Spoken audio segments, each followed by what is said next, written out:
ஜனகணமனன்னு மலையாளத்துல ஒரு படம் வந்துச்சுங்க. எல்லாரும் பார்த்திருப்போம். ஆஹா ஓஹோன்னு கொண்டாடவும் செஞ்சோம். அந்த படம் பார்த்ததுக்கு அப்புறம் எல்லாரும் ஒரு சத்தியம் பண்ணிக்கிட்டோம். ஞாபகம் இருக்கா? சோசியல் மீடியாக்கள்ல வர எல்லா வீடியோவையும் நாங்க நம்ப மாட்டோம். அதோட உண்மை தன்மை அறியும் வரை, காவல்துறை அதை பத்தி சொல்றும் வர, ஒருத்தங்களை பார்த்ததும் ஜட்ஜ் பண்ண மாட்டோம். அவனை கண்ட அறையில உடனே பிருத்திவிராஜ் எந்திரிச்சு கேட்பாரு, just a minute your honor, what do you say?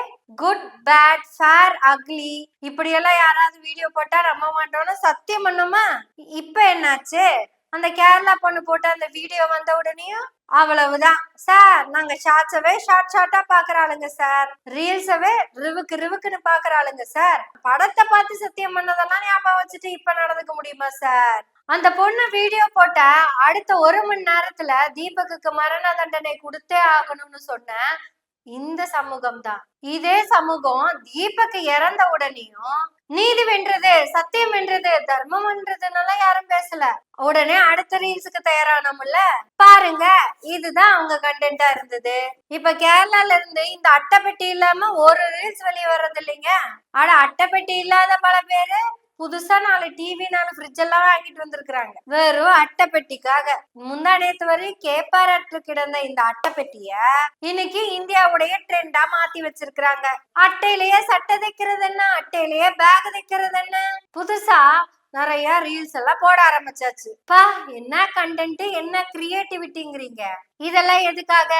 திருப்பியும் அதே வியூஸுக்காக. ஜனகணமன ரொம்ப தெளிவா சொல்லுச்சு, இங்க கோர்ட்டு தான் தண்டனை கொடுக்கணும்னு. அதுக்கு முதல்ல போலீஸ்ல கேஸ் கொடுக்கணும், விசாரிக்கணும், அப்புறம் ஜட்ஜு 2 பக்கம் இருக்கிற நியாயங்களை கேட்டு தெரிஞ்சுக்கணும். இத்தனையும் இருந்தாதான் தீர்ப்பு கொடுப்பாரு அவரு. அதுலயே ஏதாவது டவுட் வந்துருச்சுன்னு வச்சுக்கோங்களேன், சந்தேகத்தின் பலனை குற்றச்சாட்டப்பட்டவருக்கு சாதகமாக அளிக்கிறோம் அப்படின்னு சொல்லிடுவாங்க. எதனால? எல்லாம் ப்ரொசீஜர், அதனால அப்படி பண்றாங்க. ஆனா நமக்கு ப்ரொசீஜர்லாம் முக்கியமா என்ன? அட்டை எடுறா, சட்டை தைடா, மொபைல் எடுறா, வீடியோ. இது போக எங்களை மாதிரி இருக்க ஆட்கள் எல்லாம் வர வந்து இது இது இது இதனால இது அதனால அது. நான் அந்த பொண்ணோட அப்பா அம்மா யாருன்னு கண்டுபிடிச்சிட்டேன், தாத்தா பாட்டி யாருன்னு கண்டுபிடிச்சிட்டேன். அந்த பொண்ணு காலையில சோசியல் மீடியால வீடியோ போட்டுட்டு தான் போகுது. இன்னைக்கு ஒரு குற்றத்தை கண்டுபிடிக்க போறேன்னு அந்த பொண்ணு சொல்லிட்டு தான் போகுது. அந்த தீபக் அப்படிங்கிறவரு அப்ராணி, அவர் ஒரு கார்மெண்ட் கம்பெனில வேலை பார்க்கலாம், பார்க்காமலும் இருக்கலாம். அவருக்கு வயிற்று வலி இருக்கலாம், இல்லாமலும் இருக்கலாம். இதெல்லாம் எதனால? அதனாலதான். மாப்பிள்ள, நம்ம வியூஸ் பத்தியா 100K அடிச்சிச்சு. 900Kடா, 1 மில்லியன்டா. இதெல்லாம் முன்னாடி எப்படி தெரியுமா இருந்துச்சு? குசு குசு குசு குசுன்னு பேசிட்டு இருப்பாங்க. யோக்கா, உனக்கு தெரியுமா, அந்த பிள்ளைய அந்த தெருப்பையன் பாத்துட்டானாமா. ஆட 2 பேரும் பஸ் ஸ்டாண்ட்ல நின்னுட்டு இருந்தாங்களாமா. இத கேட்டுட்டு போற அந்த அக்கா அந்த பக்கம் போய், உனக்கு ஒண்ணு தெரியுமா, அந்த பையனும் புள்ளையும் சேர்ந்து ஜூஸ் குடிச்சிட்டு இருந்தாங்களாமா. அந்த அக்கா இன்னொருத்தங்க கிட்ட போய், அட அம்முனி, 2 பேரும் மாத்தி மாத்தி சூசு குடிச்சுக்கிட்டு இருந்தாங்களாமா.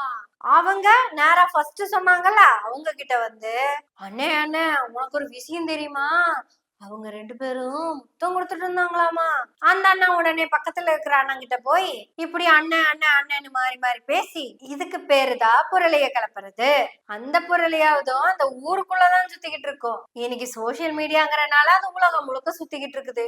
இந்தியாவை உலுக்கிய சம்பவம் பில்கிஸ் பானு வழக்குல வந்த தீர்ப்பு கிடையாதுங்க.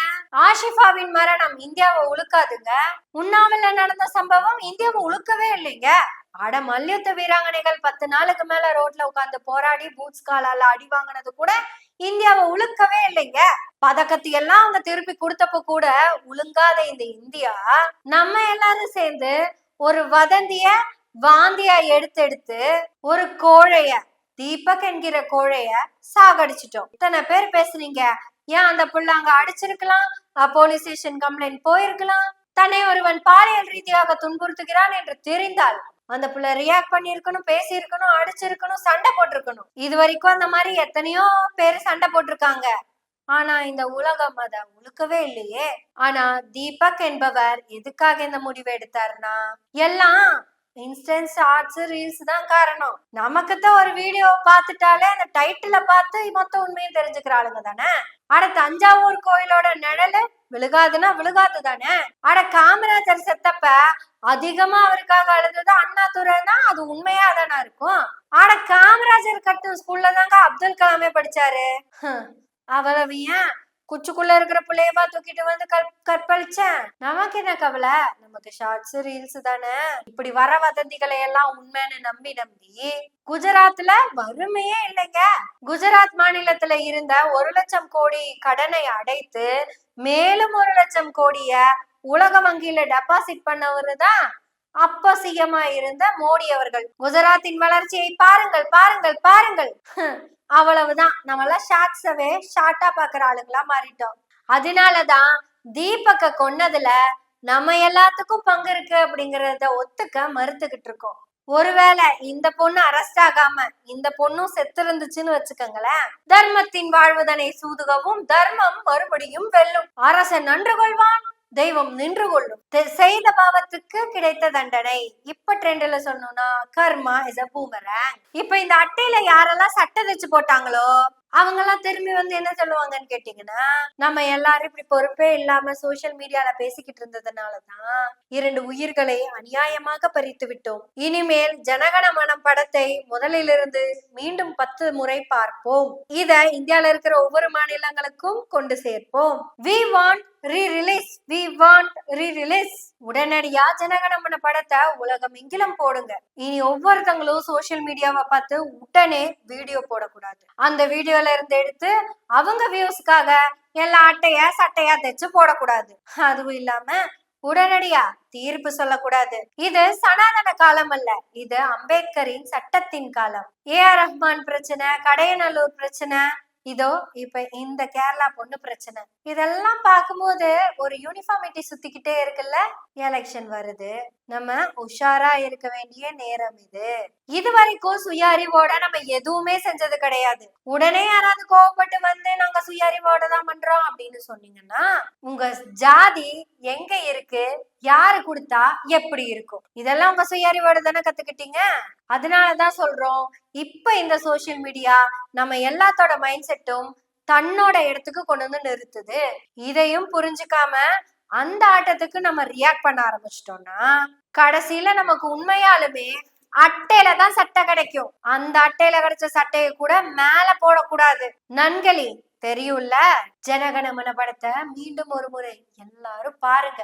உடனே யாராவது வந்து சீமானை பத்தி நீ பேசுறது அப்படின்னு கேட்டீங்கன்னா, சீமானை பத்தி நான் பேசுறத விடுங்க, சீமானை பத்தி சீமானே பேசுறது நிறைய இருக்கும், போய் பாருங்க. 60,000 யானைகளை கொண்டு போய் நாட்டை புடிச்சான். அப்படி 60,000 யானைய கூட்டிட்டு போனது யாரு தெரியுமா, எதுக்காக கூட்டிட்டு போனான்னு தெரியுமா, அதையே அவனே சொல்லுவான், கேளுங்க.